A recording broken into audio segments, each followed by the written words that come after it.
¿Sabías que varios de los galanes más admirados del cine de oro mexicano escondían un lado oscuro que pocos se atrevieron a mencionar? Detrás de sus sonrisas encantadoras y miradas seductoras, se escondían hombres que no podían conformarse con una sola mujer. Actores que juraban amor eterno frente a las cámaras, pero que fuera de ellas, vivían entre romances clandestinos, engaños y escándalos que el público nunca llegó a conocer del todo. Algunos fueron descubiertos en los camerinos, otros fueron confrontados por sus propias parejas en medio de un rodaje, y más de uno terminó hundido por la fama, el deseo y la traición. Y no te vayas antes del final, porque el último actor fue sorprendido con una infidelidad que casi le cuesta la carrera. Pedro Armendáriz proyectaba en pantalla la imagen del hombre fuerte, viril, de principios inquebrantables. Pero fuera de cámara, su vida amorosa era todo lo contrario, impulsiva, compleja y marcada por constantes infidelidades. Era un conquistador nato, de esos que no necesitaban decir mucho para ser deseados. Bastaba su voz grave, su porte militar y esa mirada que muchas describían como una promesa y una advertencia al mismo tiempo. Su matrimonio con Carmelita Bor fue, durante años, uno de los más admirados del medio. Sin embargo, quienes trabajaron con él en los estudios Churubusco sabían que la fidelidad no era precisamente su fuerte. En los rodajes, se comentaba que Armendáriz no podía pasar una filmación sin dejar una historia detrás. Durante María Candelaria, por ejemplo, fue visto muy cerca de Dolores del Río, con quien compartía intensas escenas de amor. Aunque ambos negaron cualquier vínculo, el propio Emilio "el Indio" Fernández llegó a insinuar entre copas que la pasión no se apagaba cuando se apagaban las luces del set. En otra ocasión, mientras filmaba La Perla, los rumores apuntaban a una relación con una actriz extranjera que participaba como extra. Dicen que un día Carmelita, cansada de los chismes, fue personalmente al set para confrontarlo. Lo encontró en su camerino, riendo con la mujer. No hizo escándalo, solo lo miró y dijo: "Tú sabes bien lo que estás perdiendo". Esa frase lo acompañó durante años, aunque no cambió su conducta. Pedro Infante, quien era su amigo y cómplice de parrandas, solía bromear: "Armendáriz no actúa el papel de galán, lo ensaya todos los días". Y no exageraba. En las fiestas de la industria era uno de los más buscados y también de los más temidos por los maridos celosos. En una cena organizada por productores de Flor Silvestre, el propio Jorge Negrete le advirtió entre risas: "No le sonrías tanto a mi novia, compadre, que contigo no se puede competir". Su carácter apasionado lo llevaba a involucrarse intensamente, pero también a aburrirse pronto. Varias actrices lo describieron como encantador, generoso y, al mismo tiempo, emocionalmente inalcanzable. Tenía un corazón grande, pero compartido, diría años después una de sus antiguas compañeras. En el fondo, Pedro Armendáriz no solo engañaba por deseo, sino por necesidad de sentirse vivo, admirado, indispensable. Era el héroe nacional del cine, pero en su vida privada, fue un hombre atrapado entre la lealtad y el impulso de conquistar siempre algo, o a alguien, más. Luis Aguilar fue el prototipo del macho encantador del cine de oro. Guapo, divertido, dicharachero y con una sonrisa capaz de desarmar a cualquiera. En pantalla, interpretaba al charro noble y valiente, pero fuera de cámara, su fama de mujeriego era tan conocida que hasta los periodistas lo apodaban el gallo que no conocía corral. Era alegre, seductor y tenía una habilidad especial para enamorar sin esfuerzo, y desenamorar con la misma facilidad. Se casó varias veces, pero ni los votos ni los anillos lograron detenerlo. En una entrevista, confesó entre risas: "Yo no soy infiel, solo generoso con el cariño". Esa frase lo acompañó durante toda su carrera, sobre todo porque sus generosidades eran tan públicas como escandalosas. Durante el rodaje de El Gallo Giro, fue visto con una bailarina del Teatro Blanquita con la que desaparecía por horas entre toma y toma. Los técnicos decían que cuando Aguilar se ausentaba, no hacía falta buscarlo en el set, sino en los camerinos de las vedettes. Una de sus historias más comentadas fue la que vivió con la actriz Lilia Prado. Se conocieron durante una filmación y la atracción fue inmediata. Testigos aseguraron que entre escenas de amor fingido, el deseo se volvió real. En una ocasión, mientras estaban rodando en los estudios Tepeyac, la esposa de Luis llegó de sorpresa. Lo encontró tomando café con Lilia en su camerino. El silencio fue tan tenso que, según cuentan, hasta el sonidista dejó de grabar. "Tú y tus películas de amor", le reprochó ella. Él solo sonrió y respondió: "Es que me sale natural". Su carácter extrovertido y su gusto por la fiesta lo llevaban a vivir romances fugaces con actrices, coristas y hasta admiradoras que lo esperaban afuera de los estudios. Pedro Infante, su gran amigo y compañero de serenatas, solía decir en tono de broma: Luis no necesita escribir canciones de amor, las vive todas en una semana. En una reunión en casa de Jorge Negrete, fue confrontado por otro actor, Fernando Fernández, quien lo acusó de coquetear con su novia. Aguilar, sin perder el humor, respondió: yo no quito mujeres, compadre, nomás las distraigo. La carcajada fue general, aunque el comentario solo reforzó su reputación. Luis Aguilar era, en el fondo, un hombre que confundía la conquista con el afecto y el aplauso con el amor. Nunca soportó la rutina, ni en la pantalla ni en su vida personal. Era el galán que se debía a su público, y a cada mujer que lo mirara con una sonrisa. Arturo de Córdoba fue el símbolo del galán refinado, del hombre culto y enigmático que hablaba con elegancia y seducía sin esfuerzo. En pantalla, representaba al caballero sofisticado que dominaba los gestos y las palabras. En la vida real, era igual, solo que sus encantos iban mucho más allá de la actuación. Su tono pausado y esa mirada intensa eran su mejor arma, y con ellas conquistó no solo al público, sino también a más de una mujer mientras seguía casado. Aunque su matrimonio con Ena Aranda duró décadas, la fidelidad nunca formó parte de la ecuación. En los estudios, se decía que Arturo podía enamorar a una actriz con solo leerle el guión. Durante la filmación de La diosa arrodillada, los rumores con María Félix se salieron de control. El propio Cru aseguraba que las escenas cargadas de tensión sexual eran más reales de lo que el guión pedía. Cuando su esposa lo enfrentó, él se justificó diciendo: el amor es un ensayo que uno nunca termina. En una ocasión, Jorge Mistral lo habría confrontado durante una cena en el restaurante Chapultepec, molesto porque Arturo coqueteaba con su pareja, la actriz Gloria Marín. «Te gusta lo ajeno, ¿verdad?», le habría dicho Mistral con ironía. De Córdoba respondió sin inmutarse: «Solo lo que brilla, compadre». Aquella frase se volvió legendaria entre los actores, símbolo de su desparpajo. Sus romances no siempre fueron discretos. Durante el rodaje de él, Luis Buñuel lo observaba divertido mientras Arturo coqueteaba abiertamente con su compañera de reparto en los descansos. El director español comentó después: de Córdoba no actuaba la obsesión, la vivía. Y no era exageración, su magnetismo era tan evidente que varias actrices admitieron haber caído bajo su encanto sin darse cuenta. A pesar de su imagen seria, tenía un sentido del humor peligroso. En una entrevista de radio, cuando le preguntaron si creía en la fidelidad, respondió: por supuesto. Creo, pero no practico. Esa frase, a medio camino entre el cinismo y la honestidad, lo definía por completo. Entre bastidores, los técnicos sabían que sus ensayos privados eran frecuentes y prolongados. Incluso hubo rumores de que una actriz casada intentó quitarse la vida tras sentirse rechazada por él. Arturo lo negó todo, pero la prensa de la época aprovechó para reforzar su fama de seductor implacable. De Córdoba no buscaba aventuras por debilidad, sino por vanidad. Su ego necesitaba la conquista como una prueba constante de poder. Era el amante perfecto en pantalla, y el traidor más elegante fuera de ella. Germán Valdés, mejor conocido como Tintán, fue uno de los hombres más carismáticos del cine de oro.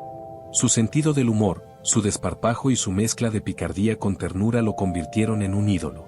Pero así como hacía reír a todos, también rompía corazones. Tintán era un seductor natural, un conquistador sin plan ni estrategia, que encontraba en cada mujer una nueva historia que vivir, aunque eso significara romper promesas anteriores. Su matrimonio con Micaela Vargas fue solo uno de varios que la prensa describió como una montaña rusa emocional. Ella lo amaba, pero él no podía dejar de coquetear. Durante los rodajes de El Rey del Barrio y Calabacitas Tiernas, se le relacionó con actrices como Silvia Pinal, Rosita Quintana y hasta la exuberante Tongolele. Dicen que en los estudios Churubusco, el equipo técnico solía bromear diciendo: si Tintán llega temprano, es porque se quedó dormido en el camerino de alguien. Una de las anécdotas más comentadas ocurrió durante el rodaje de El Revoltoso, cuando su esposa apareció sin aviso en el set. Lo encontró bailando y riendo con una joven corista en un descanso de la filmación. En lugar de escándalo, Tintán la abrazó y le dijo frente a todos: mi amor, no te pongas celosa, solo le estaba enseñando a mover las caderas. Todos rieron, pero Micaela no. Esa noche, cuentan, él durmió en su auto, estacionado frente al estudio.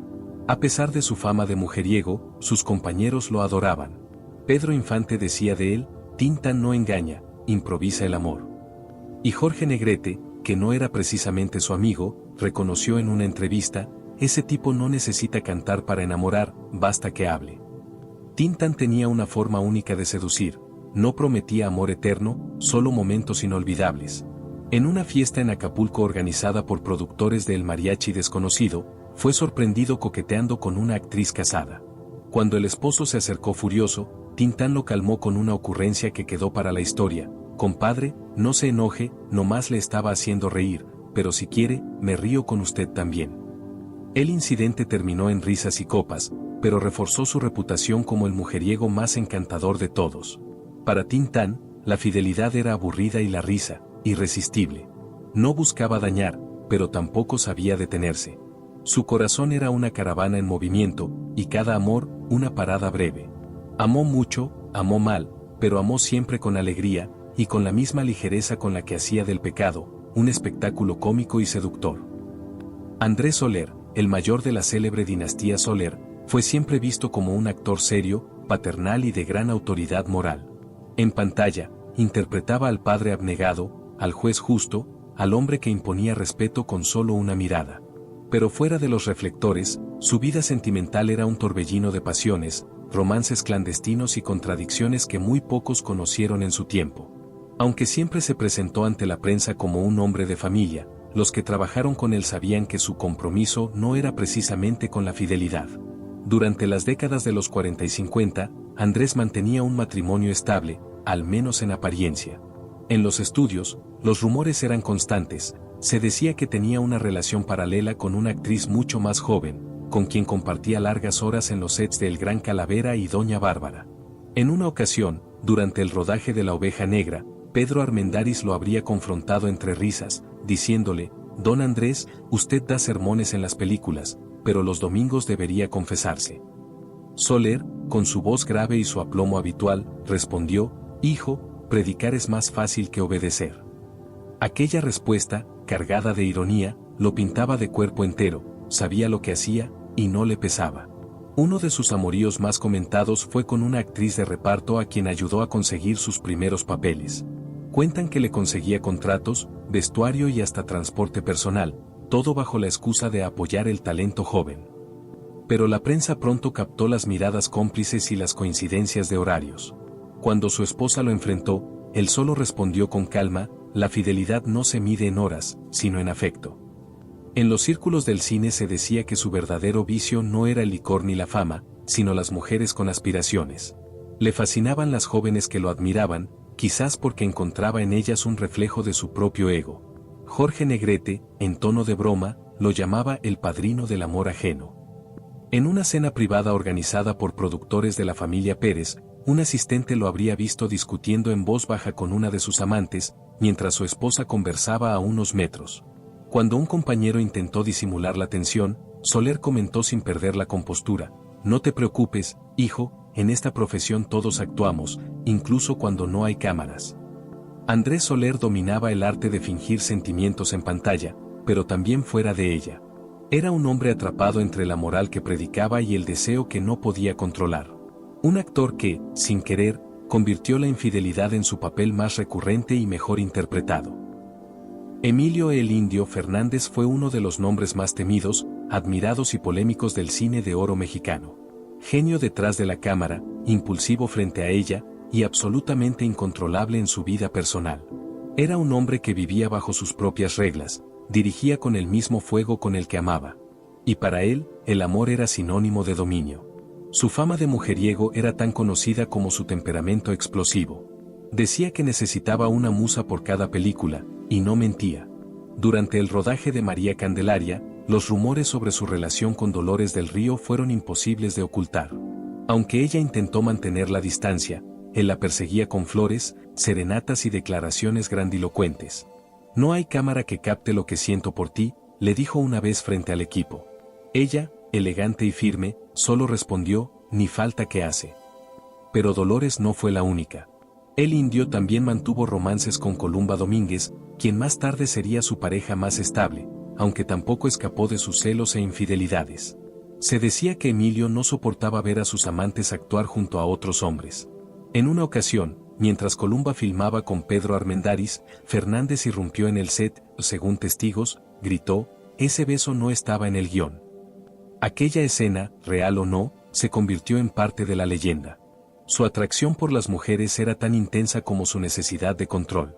Durante una entrevista, declaró, las mujeres son mi paisaje, y yo soy el río que pasa por todas. Una frase poética, pero también confesional. Los técnicos de estudios Churubusco recordaban que era común verlo llegar al amanecer acompañado de alguna actriz o modelo, y salir solo, enfadado o eufórico, según cómo hubiera terminado la noche. Luis Aguilar contaba entre risas que en una fiesta en Cuernavaca, Fernández fue confrontado por el esposo de una actriz con la que se rumoraba tenía un romance. El hombre le pidió explicaciones, y Emilio simplemente se levantó, le dio una palmada en el hombro y dijo, no te preocupes, compadre, la cámara no grabó nada. Aquella mezcla de arrogancia y humor lo hacía irresistible y peligroso al mismo tiempo. El indio no concebía el amor sin conflicto. Para él, amar era conquistar, poseer y, a veces, destruir. Su vida estuvo llena de mujeres que lo admiraron y otras tantas que huyeron de él. Pero todas coincidían en algo, Emilio Fernández era imposible de olvidar. En él, la infidelidad no era un desliz, era una forma de existencia, tan natural como su temperamento volcánico y su talento para dirigir la pasión, tanto en la pantalla como en la vida real. Jorge Mistral, nacido en España pero adoptado por el cine mexicano, fue el tipo de galán que encarnaba el deseo femenino de toda una generación, elegante, intenso y con una mirada que parecía prometer peligro. En pantalla era el amante ideal, fuera de ella, el hombre más temido por los maridos y el más comentado por las revistas de espectáculos. Mistral no solo fue infiel, fue adicto a la conquista, y sus romances se convirtieron en leyenda dentro de los estudios. Cuando llegó a México, rápidamente se hizo un nombre en cintas como Ensayo de un crimen y La duda. Pero con su fama también llegaron las historias. Se decía que no podía filmar más de 2 semanas sin involucrarse con alguna actriz o asistente. Su primer gran escándalo ocurrió durante La noche avanza, cuando fue visto en varias ocasiones saliendo del camerino de Miroslava Stern.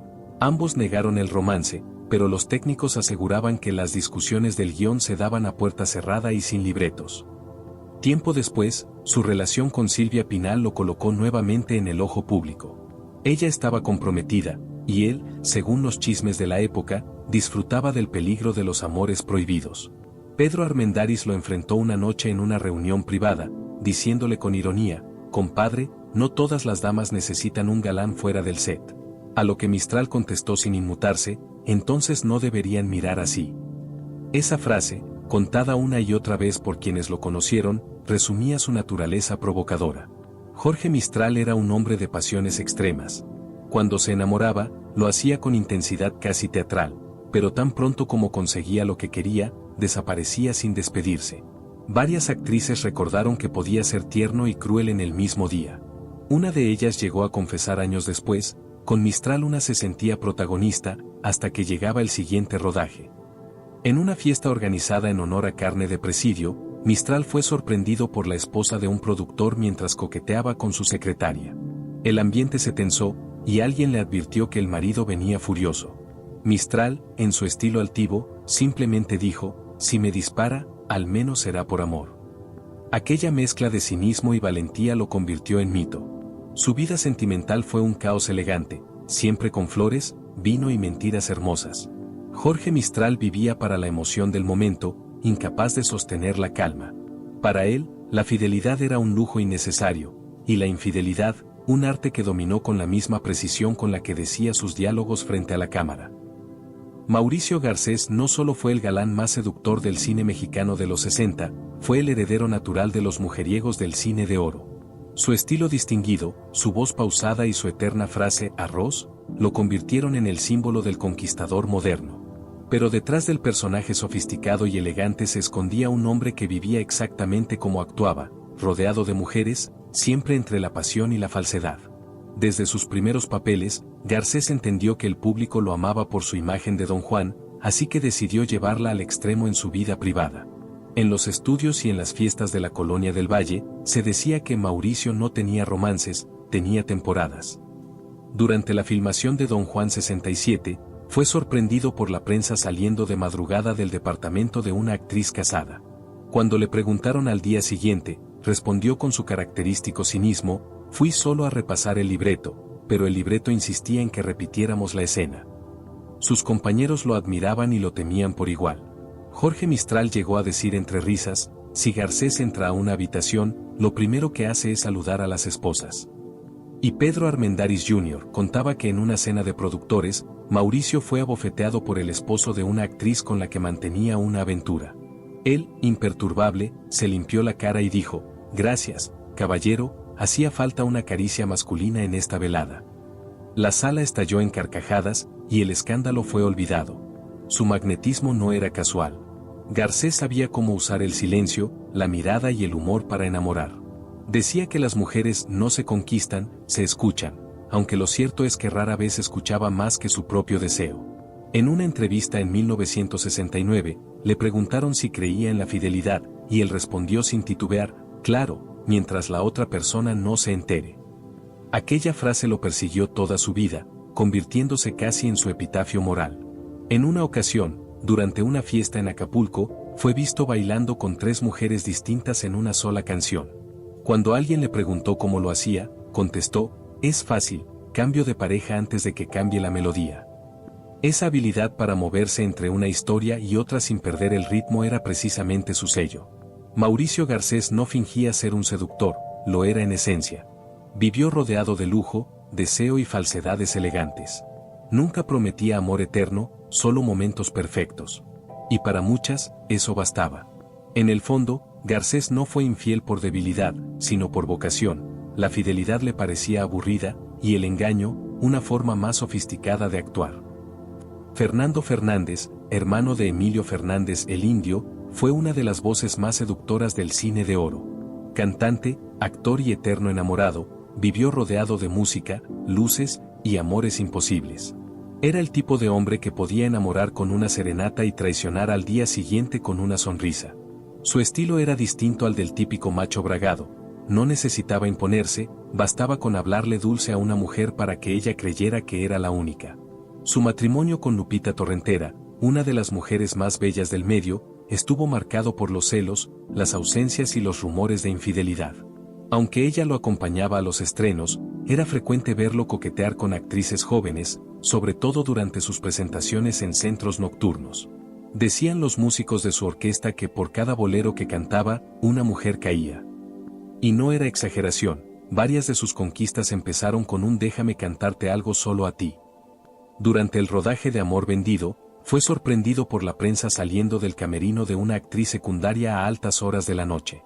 Cuando lo cuestionaron, respondió con ironía: el amor no se vende, se ensaya. Aquella declaración causó titulares, pero también carcajadas entre sus colegas. Pedro Infante, con quien compartió escenarios, solía bromear: Fernández no canta para el público, canta para la que está en la primera fila. En una ocasión, durante una fiesta en casa de Jorge Negrete, fue confrontado por Luis Aguilar, quien le reclamó haber coqueteado con su novia. Fernández, tranquilo y elegante, solo contestó: yo no la busqué, compadre, la melodía la trajo hacia mí. Esa capacidad de justificar sus infidelidades con frases poéticas era parte de su encanto, y también de su problema. A pesar de su fama de seductor, Fernando era un hombre melancólico. Necesitaba sentirse admirado, escuchado, necesitado. Cada romance era una forma de llenar vacíos que ni la fama ni el aplauso lograban cubrir. Sus amigos contaban que podía tener 3 citas en una noche y aún así terminar solo, componiendo versos frente al piano. Hubo incluso rumores de que una famosa cantante lo esperó fuera de los estudios Tepeyac para reclamarle su engaño. Dicen que él salió, la tomó de la mano y le dijo: si te mentí fue porque quería escribir una canción contigo. Ella lo abofeteó, y él respondió con un beso. Fernando Fernández vivió enamorado de la idea del amor, pero nunca de la estabilidad. Para él, la fidelidad era una melodía demasiado corta. Prefería los boleros tristes, los amores breves y las mentiras dulces, esas que, como sus canciones, duraban lo justo para que nadie olvidara cómo sonaba su voz al mentir con ternura. Desde los primeros años de su fama, Pedro Infante no solo conquistó al público mexicano, también se ganó la reputación de ser uno de los hombres más mujeriegos del cine de oro. Su sonrisa encantadora y su aire de hombre de rancho lo convertían en el deseo de muchas, dentro y fuera del set. Pero detrás de esa imagen romántica y caballerosa, había un hombre incapaz de resistirse al coqueteo, al reto y al peligro de la infidelidad. Infante se casó más de una vez, pero ni el matrimonio ni la devoción pública lograron frenar sus aventuras. Durante el rodaje de Nosotros los Pobres, fue visto saliendo de los camerinos de Blanca Estela Pavón en más de una ocasión a horas que no pasaban desapercibidas. Aunque ambos negaron cualquier romance, los técnicos de los estudios Churubusco aseguraban que la química no se apagaba ni cuando el director gritaba corte. Su relación con Irma Dorantes tampoco estuvo libre de escándalos. Cuando comenzaron a salir, Pedro aún estaba casado con María Luisa León, una mujer a la que el actor le juró amor eterno frente al altar. A mí me enseñaron a no dejar de querer, decía él con una sonrisa pícara cuando algún periodista lo cuestionaba por sus romances paralelos. En realidad, esa frase se convirtió casi en su lema: quería a todas, pero no podía quedarse con una sola. En una ocasión, Jorge Negrete, con quien mantenía una amistad tensa, lo confrontó en una fiesta organizada por productores de allá en el Rancho Grande. Negrete, que entonces era pareja de Gloria Marín, le reprochó haber intentado conquistarla durante una grabación. «Eres muy buen cantante, pero pésimo amigo», cuentan que le dijo frente a todos los presentes. Pedro, fiel a su estilo, respondió con una carcajada y un brindis. Las anécdotas sobre su vida amorosa se multiplicaron. Se hablaba de actrices, cantantes, coristas, y hasta admiradoras que lograban visitarlo en sus giras por provincia. Una vez, durante una función en Guadalajara, fue sorprendido saliendo de un hotel con una joven bailarina, mientras su esposa lo esperaba en el lobby del teatro. Aquella noche, dicen, subió al escenario con la misma energía de siempre, como si nada hubiera pasado. Pedro Infante no solo fue el ídolo del pueblo, también el símbolo de una época en la que la infidelidad masculina se justificaba como parte del encanto del galán. Y él, más que nadie, supo interpretar ese papel dentro y fuera de la pantalla. Miguel Inclán fue uno de los actores más recordados del cine de oro por sus papeles de villano. Su mirada penetrante, su voz grave y su presencia imponente lo convirtieron en el antagonista ideal de grandes producciones. Pero fuera del set, su vida era igual de intensa que los personajes que interpretaba, turbulenta, impulsiva y marcada por una cadena de infidelidades que contrastaban con su imagen de hombre reservado. A diferencia de otros galanes, Inclán no seducía con palabras, sino con una especie de magnetismo oscuro. Las mujeres del medio lo describían como un hombre peligroso, pero irresistible. Aunque estuvo casado más de una vez, sus matrimonios se desmoronaron por el mismo motivo: su incapacidad para mantenerse fiel. En los estudios lo apodaban el lobo discreto, porque nunca negaba sus aventuras, pero tampoco las alardeaba. Durante el rodaje de Salón México, se rumoró que mantenía una relación clandestina con una bailarina del elenco. Fue visto varias veces saliendo del camerino de ella después de la medianoche. Cuando un técnico le hizo una broma al respecto, Inclán solo dijo: «El malvado nunca descansa, ni en el amor». Esa frase se volvió leyenda entre los trabajadores del set, quienes sabían que, aunque interpretara villanos, su mayor pecado era el deseo. Una de sus historias más comentadas tuvo lugar en los estudios Churubusco. Según contaban, Pedro Armendáriz lo confrontó en tono de burla porque había coqueteado con una de sus amigas cercanas. «No sabía que tenía dueño», respondió Inclán con una sonrisa desafiante. Armendáriz soltó una carcajada y dijo: «Tú no cambias, siempre en papel de bandido». La tensión terminó en brindis, pero la fama de Miguel siguió creciendo. Su carácter era fuerte, pero también apasionado. Dicen que cuando se enamoraba, lo hacía de manera arrebatada, casi violenta. Varias de sus amantes contaron que podía pasar de la ternura al enojo en cuestión de minutos. En una entrevista perdida, habría dicho: «No sé amar a medias, por eso siempre acabo rompiendo algo, o a alguien». Su última gran historia fue con una actriz extranjera que conoció durante una filmación en Guadalajara. Vivieron un romance intenso, lleno de discusiones, reconciliaciones y celos. Ella lo acusó de tener otra mujer en la Ciudad de México, y él respondió: «No la tengo, la interpreto». La prensa lo convirtió en titular y su reputación de mujeriego quedó sellada. Miguel Inclán no fue el típico galán ni el amante sofisticado. Era un hombre pasional, imperfecto y brutalmente honesto en su manera de vivir el amor. Así como sus villanos dominaban la pantalla, sus pasiones dominaban su vida. Y al igual que en sus películas, su historia sentimental siempre terminaba igual: con una mirada intensa, un beso robado y una mentira bien dicha. Luis Beristain fue uno de los actores más refinados del cine de oro mexicano. Siempre impecable, de voz educada y presencia distinguida, parecía representar la elegancia absoluta de su época.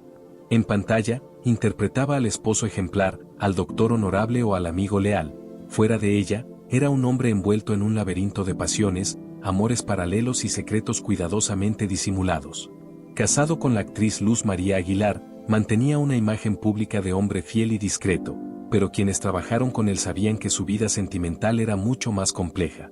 Beristain tenía el don de enamorar sin levantar sospechas. No era un mujeriego escandaloso, sino un seductor meticuloso. Durante el rodaje de La Otra, por ejemplo, fue visto frecuentemente en compañía de una actriz secundaria a la que llamaba mi musa del ensayo. Cuando el director los sorprendió tomados de la mano, Luis, con su característico aplomo, dijo: «Estamos estudiando las emociones humanas». Pedro Infante, que compartió escena con él en varias producciones, solía bromear: «Luis no necesita serenatas, solo una conversación y una mirada». Era cierto, su encanto no estaba en lo físico, sino en su inteligencia. Leía poesía, citaba a Neruda y sabía escuchar con atención. Esa combinación hacía que muchas mujeres del medio se sintieran comprendidas, hasta que descubrían que no eran las únicas. Una de sus anécdotas más conocidas ocurrió durante una fiesta en casa de Jorge Mistral. Beristain fue confrontado por el actor español, quien lo acusó de cortejar a su pareja. Luis, sin perder la compostura, levantó su copa y respondió: «Solo conversamos sobre arte, pero el arte también provoca emociones, ¿no?». La frase desató risas, pero dejó a todos con la sospecha de que algo más había ocurrido. Los rumores de sus romances discretos con actrices jóvenes eran persistentes. Se decía que en cada producción encontraba una nueva confidente a la que aconsejaba y, eventualmente, enamoraba. Cuando un periodista le preguntó si creía en la fidelidad, respondió: «Sí, pero no como una cárcel, la fidelidad es una elección diaria, y algunos días, no se puede elegir». En los pasillos de los estudios, su reputación era la de un seductor elegante, un hombre que sabía mentir con palabras bonitas y gestos amables. Nadie lo asociaba con el escándalo, pero todos sabían que siempre había alguien esperándolo después del rodaje. Luis Beristain fue un maestro de la discreción, un infiel silencioso que nunca necesitó gritar su conquista. Amó sin hacer ruido, mintió sin levantar sospechas y vivió entre la admiración del público y el desorden de su propio corazón. Su talento estaba en la actuación, sí, pero su mejor papel fue siempre el de amante invisible, aquel que nadie descubría, pero todos intuían. Y como estos, hubo muchos más galanes del cine de oro que vivieron entre el amor, la traición y el escándalo, historias que el público nunca conoció, y que la industria prefirió enterrar bajo el brillo del celuloide. Así que suscríbete y no te pierdas los próximos videos, donde seguiremos revelando los secretos más ocultos de aquellos actores que parecían perfectos, pero que en realidad fueron prisioneros de sus propios deseos.